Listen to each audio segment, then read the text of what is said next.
রাজধানীর শাহবাগ এলাকায় ইনকিলাব মঞ্চের নেতাকর্মীদের সঙ্গে পুলিশের সংঘর্ষে বেশ কয়েকজন আহত হয়েছেন।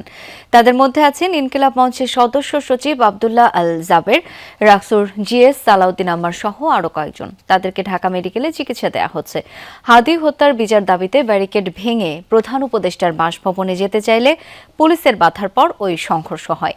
নেতাদের দাবি, তাদের উপর গুলি চালিয়েছে পুলিশ।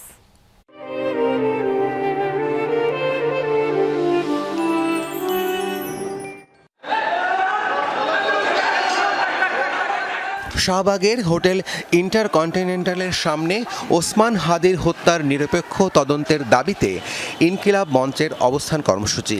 এক পর্যায়ে ব্যারিকেড ভেঙে প্রধান উপদেষ্টার বাসভবন যমুনার দিকে যেতে চাইলে পুলিশ বাধা দেন। শুরু হয় ধাওয়া পাল্টা ধাওয়া। পুলিশ প্রথমে তাদের উপর জল কামান থেকে পানি ছোড়েন, পরে সাউন্ড গ্রেনেড ও কাঁদানে গ্যাসের শেল নিক্ষেপ এবং লাঠিচার্জ করেন। পরে ইনকিলাব মঞ্চের নেতাকর্মীরা পুলিশের দিকে বোতল ও ইটপাটকেল নিক্ষেপ করতে থাকেন।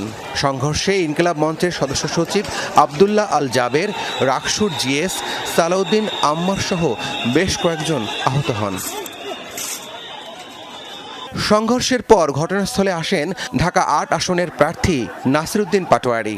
তিনি মিছিল করেন সেখানে, পরে আহতদের দেখতে যান ঢাকা মেডিকেলে।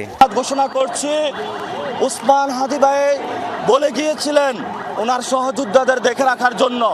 ইনকিলাব মঞ্চের আর কোনো একটি কর্মীর উপরে যদি ন্যূনতম কোনো আচরণ পড়ে পুরো ঢাকা অচল করে দেওয়া। হামলার প্রতিবাদে শাহবাগ চত্বর ব্লক করে বিক্ষোভ করছে ইনকিলাব মঞ্চ।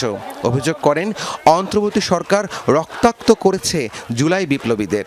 আমরা ইন্টারিমকে স্পষ্ট বার্তা দিতে চাই, এই জমিনে এই নির্বাচনের আগে আমাদের হাদিবার বিচার লাগবে, আগে বিচার হবে, আপাতত তারপরে নির্বাচন হবে। অতর্কিত হামলা করে তাদেরকে আহত করে আমরা এর প্রতিবাদে এবং হাদি ভাইয়ের বিচার যেন জাতিসংঘের তত্ত্বাবধানে করা হয়।